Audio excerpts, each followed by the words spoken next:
आप सबको मुबारक देता हूं, खराज तहसीन पेश करता हूं कि इतनी मुनज़्ज़म तरीके से आप इतनी देर बैठे रहे जबकि साउंड सिस्टम अभी ठीक नहीं था। अच्छा, इस्लामाबाद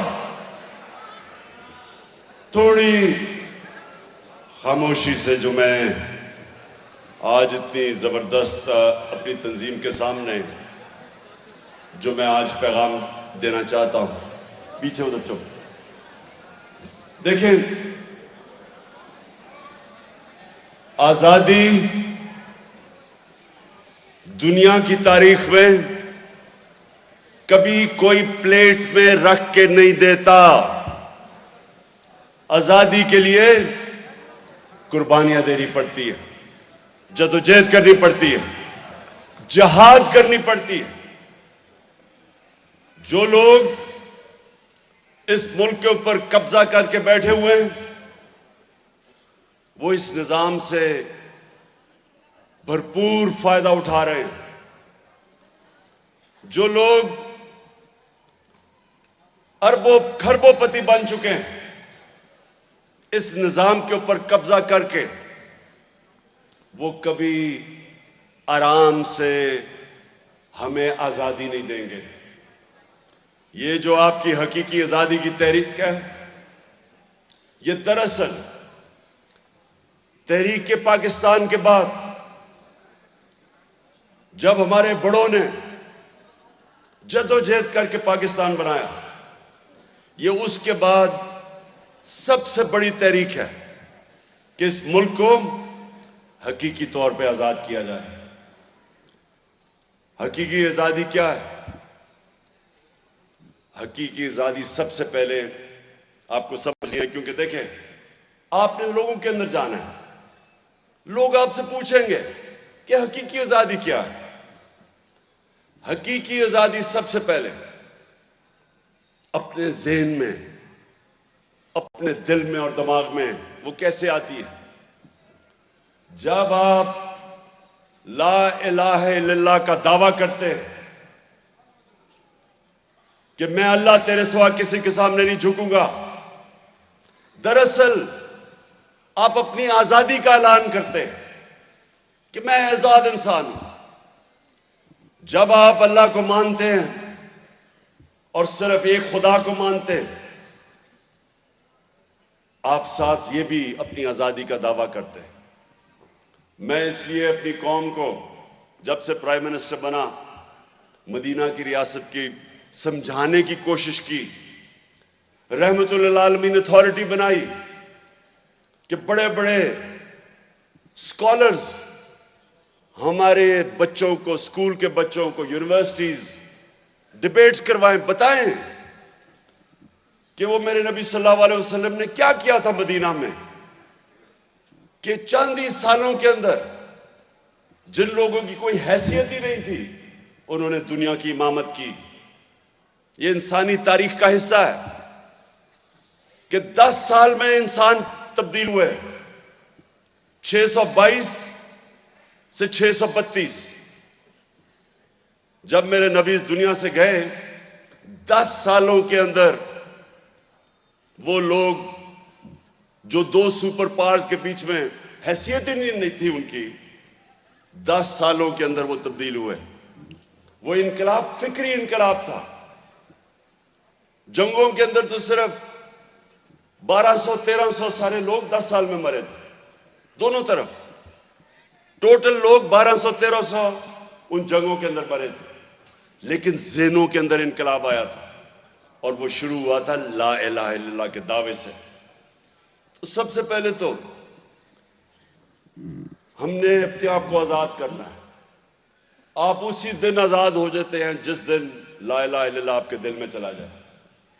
और ये ना समझे कि सिर्फ वो पत्थर के बुतों को पूजा करना शिर्क है। मेरी नजर में जब एक इंसान अपने ज़मीर का सौदा करता है, जब अपने आप को ज़मीर को बेचता है, और जो सबसे खौफनाक बुत, खौफ का बुत, जब वो खौफ के बुत के सामने झुक के राय हक से उतरता है, मेरी नजर में वो शिर्क है। इसका मतलब कि अल्लाह के अलावा आप किसी के सामने झुक रहे हैं। तो मेरे नौजवानों, ये आप याद रखना कि मेरे से बहुत ज्यादा सलाहियतें लोगों में थी, टैलेंट ज्यादा था, लेकिन मेरे में एक चीज थी जो मैं बचपन से, मेरे माँ बाप ने मुझे जो ज़हन में चीज डाली कि तुम खुशकिस्मत हो कि एक आजाद मुल्क में पैदा हुए, क्योंकि वो गुलाम हिंदुस्तान में पैदा हुए थे। और वो मेरे ज़हन से कभी बात नहीं गई, और मैंने तब ही फैसला किया कि इंशाअल्लाह जब भी अल्लाह ने मुझे पावर देनी थी, मैंने अपने लोगों को कभी किसी के सामने झुकने नहीं देना था। मैंने अपनी कौम को आजाद करना था।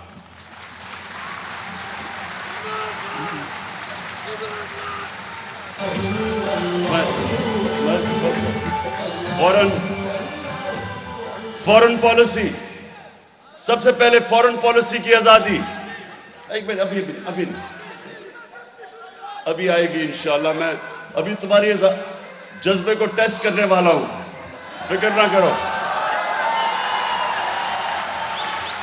मैं आप सबके दावे को टेस्ट करने वाला हूं ला इलाहा इल्लल्लाह पे।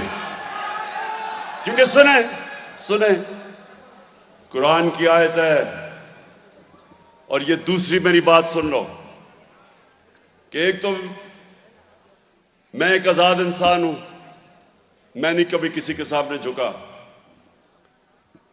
और दूसरी चीज कि कुरान की आयत है कि जब एक इंसान ईमान ले आता है, अल्लाह उसके खौफ दूर कर देता है, खौफ के बुत को तोड़ देता है। और वो कभी किसी इंसान ने, मेरी जिंदगी में 70 साल का होने वाला हूं, आज तक मैं किसी बड़े इंसान को या उस इंसान को जिसने कोई बड़ा काम किया हो, मैं कभी उस इंसान को नहीं मिला जिसने अपने खौफ के ऊपर काबू ना पाया हो। कभी बुज़दिल आदमी लीडर नहीं बन सकता।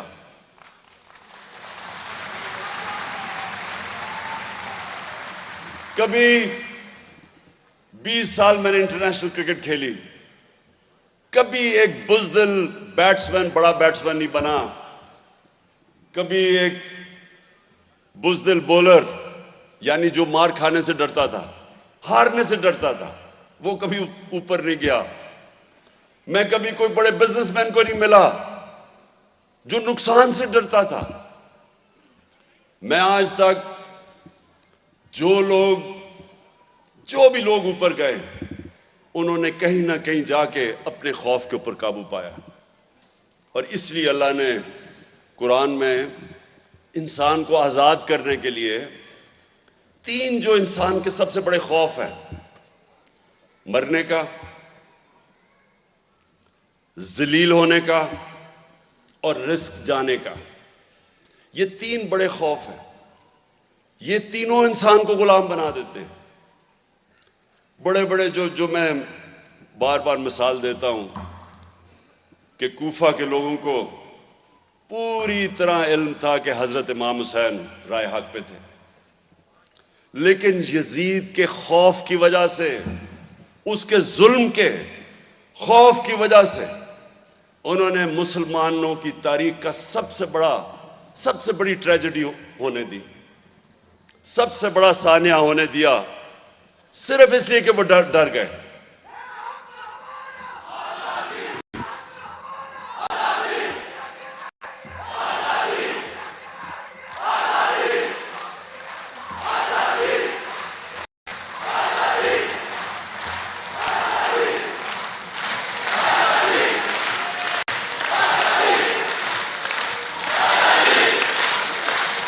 जी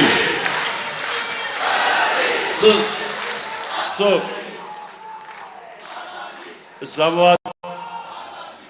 इस्लामाबाद हमारे नौजवान, और मैं ख़ास तौर पर दाद दूंगा इस्लामाबाद में हमारी जो ख्वातीन की तंजीम है, मुझे ख़ास तौर पे जब वो हमारा धरना था 126 दिन का, तो बड़े बड़े मुश्किल वक्त आए। 126 दिन में बड़ी ऊंच नीच मैंने देखी, क्योंकि मैं तो 126 दिन वहाँ था, तो मैंने तो एक एक अपने तबके, अपने टाइगर्स और अपनी टाइग्रेसेस को मैंने देखा। तो मुझे एक मिनट, अभी नहीं।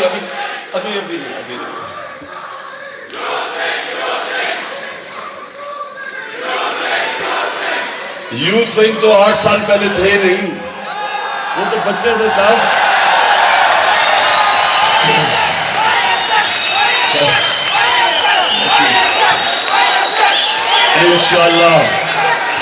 इंशाल्लाह यूथ विंग को भी और आईएसएफ को भी पूरी तरह आजमाऊंगा मैं इंशाल्लाह। अच्छा अब सुने, जो दूसरी, एक तो ज़हनी आज़ादी,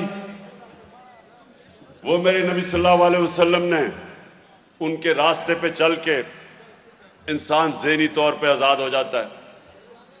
दूसरी फॉरेन पॉलिसी की आज़ादी, कि मैं वो पाकिस्तान देखना चाहता हूं, वो कभी किसी दूसरे मुल्क के सामने घुटने ना टेके, कभी अपने लोगों को कुर्बान ना करे किसी और मुल्क की ख्वाहिशों के ऊपर और हुक्म के ऊपर।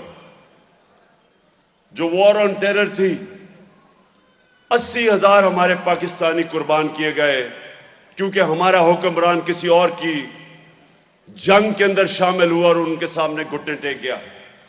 80,000 हमारे पाकिस्तानी शहीद हुए और मुल्क अलहदा तबाह हुआ, कबायली इलाका अलहदा तबाह हुआ, 400 ड्रोन अटैक हुए। अभी एक फिल्म भी आ रही है, एक आदमी जिसकी घर वाले ड्रोन अटैक में मारे गए थे, उसने एक पूरी तफसील में बताया कि वो किस तरह का जुल्म उन लोगों के ऊपर होता था। हमारी अपनी हुकूमत ने इजाजत दी, जिनके लिए जंग लड़ रहे हैं वो हमारे मुल्क के ऊपर ही आके 400 ड्रोन अटैक किया उन्होंने, क्योंकि ये दो पैसे के गुलाम, जिनका पैसा पड़ा हुआ है मुल्क से बाहर, ये शरीफ खानदान और जरदारी खानदान, इन दोनों ने इजाजत दी कि हमारे मुल्क में आके वो जिनकी जंग उनकी लड़ रहे हैं और बीमारी हमारे पे कर रही है। इसकी कोई दुनिया की तारीख में मिसाल नहीं। तो मैं ये कभी अपने मुल्क को, जिस तरह रूस से, एक मिनट ठहर जा सुने, रूस से अब ये हुकूमत बात कर रही है तेल लेने की, गंदम लेने की, तो ये तो सब हम बात कर चुके थे 5 महीने पहले। और आज देखें मुल्क के ऊपर जो महंगाई का समुद्र है, कोई इनको तब जब ये हुकूमत इन्होंने साजिश करके हमारी हुकूमत गिराई, तो इनको कोई शर्म नहीं थी कि हिंदुस्तान 40% कम कीमत पे तेल खरीद रहा था रूस से, और इनको कोई शर्म नहीं आई, क्योंकि डर रहे थे इनके जो आका हैं, जो इनको लेके आए थे, उनसे इतने खौफजदा थे कि हमारे लोगों को आज महंगाई में, पाकिस्तान की बदतरीन महंगाई है आज, 50 सालों में सबसे ज्यादा महंगाई है पाकिस्तान में, लेकिन इनकी जुर्रत नहीं हुई कि हम सस्ता तेल लें, हम सस्ती गंदम लें, क्योंकि इनको डर था, जो लोग इनको लेके आए थे उनसे डरे हुए थे। अच्छा, मैं एक मिनट आपकी तैयारी करवा लूं, क्योंकि हम अब जरा सुने मेरी, हम अब आ रहे हैं हमारी हकीकी आजादी की तहरीक क्या अब उस मरहले पे, बस अकल, एक मिनट, बस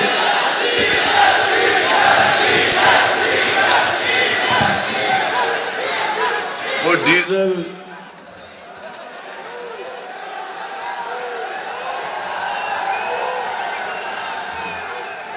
और वो ठीक है, उस पे भी आता हूं अभी, डीजल पे भी और बेलू पे भी। बेलू है ना, मेनू मेनू मेनू मेनू मेनू हाँ मेनू। अच्छा एक मिनट सुन तो लो, क्योंकि अभी आपका इम्तिहान का वक्त है। राना सनाउल्लाह ने कोई धमकी दी है। राना सनाउल्लाह, मेरा वादा है कि तुम छुप नहीं सकोगे इस्लामाबाद में। 25 मई को तो हमारी तैयारी नहीं थी। एक पुरअमन एहतजाज में हम जा रहे थे और तुमने हमारे पे जुल्म किया, और जो हमारी ख्वातीन के ऊपर, बच्चों पे, फैमिलीज पे जो तुमने शेलिंग की, हमारी तो तैयारी नहीं थी तब। क्योंकि हमने डीजल ने 2 धरने दिए, कांपे टांगने वाली बिलावल ने उसने 1 धरना दिया। हमने तो कभी किसी को नहीं रोका, या हमने तो किसी का रास्ता नहीं रोका। तो हम तब तो तैयार नहीं थे। अब सनाउल्लाह और तुम्हारा जो शहबाज शरीफ, वो वैसे ही डरा रहता सारा वक्त। आपको फिक्र करनी चाहिए कि अब तैयारी से इंशाल्लाह हम आएंगे। जब भी हम करेंगे, और वो फैसला मैं करूंगा जब मैं समझूंगा कि मेरी तंजीमें बिल्कुल तैयार है। इन्होंने एक मिनट में बात तो पूरी कर लूं, अभी बाद में नारे मरवाऊंगा आपसे मैं। और थोड़ी एनर्जी बचा लेना। हफ्ते को आपने इंशाल्लाह, मैं देखना चाहता हूं कि हफ्ते को जो हम अपना प्रोटेस्ट कर रहे हैं इस्लामाबाद की, आपकी तंजीम को खास तौर पे मैं चेक करूंगा। मैं आऊंगा उस दिन, रहीम खान जलसा कर रहा हूंगा, उधर से मैं आपको चेक कराऊंगा कि इस्लामाबाद किस तादाद में बाहर निकलता है हफ्ते को। तो अच्छा, अब सुनो, आखिरी दो बातें मैं ये चाहता हूं कि आपने घर घर जाना है, लोगों को आपने तैयार करना है हकीकी आज़ादी की तहरीक में। हमने एक पैम्फलेट बनाई है जो अली अवान और खुरम इंशाल्लाह आप में बांट देंगे, जो लोगों को बताएंगे कि हकीकी आज़ादी की तहरीक है क्या, क्यों आपने अपने आप को आज़ाद करना है, क्यों वो लोग जो बड़े बड़े करप्शन केसेस में मुलव्वस थे वो अपने आप को माफ करवा रहे हैं, खुद ही कानून बना के खुद ही अपने आप को करप्शन केसेस से निकाल रहे हैं अरबों रुपए के। और वो इस इंपोर्टेड हुकूमत में आके पैसा बना रहे हैं करप्शन केसेस माफ करके, और लोगों को महंगाई के समुंदर में डूबते जा रहे हैं लोग। 45% महंगाई, जिसको सेंसिटिव एसपीआई कहते हैं, ये 50 साल के बाद इतनी महंगाई है और महंगाई बढ़ती जा रही है। रुपया गिरता, जिस तरह रुपया गिरता जाएगा महंगाई बढ़ती जाएगी। बिजली के बिल लोगों के ऊपर, जिस तरह बिजली का बम गिरा लोगों पे, तो आईएमएफ तो कह रहा भी मजीद और बिजली महंगी होगी। इसलिए आपने सारे लोगों को तैयार करना है। इस हुकूमत का कभी भी आने का मकसद अवाम की खिदमत करना नहीं था। इन्होंने अपनी चोरी बचानी थी, और दूसरा इन्होंने जो बाहर आका जो इनको लेके आए उनके मुताबिक पाकिस्तान को चलाना था, उनके हुक्म के ऊपर। आपने सबको तैयार करना है, और इंशाअल्लाह मैं ये देखना चाहता हूं कि आपका सैटरडे को जो टर्न आउट तंजीम निकालेगी लोगों को, वो तारीखी होगा। एक मिनट, सारे जरा मुझे बताएं कि हफ्ते को आपने पूरा जोर लगाना है इंशाअल्लाह। और उसके बाद मैं फैसला करूंगा कि किस दिन मैंने कॉल देनी है। वो कॉल सिर्फ मुझे पता है कब देनी है, और सिर्फ मैं फैसला तब करूंगा जब मैं समझूंगा कि मेरे टाइगर और टाइगरेसेस तैयार हैं आजादी के लिए पाकिस्तान में।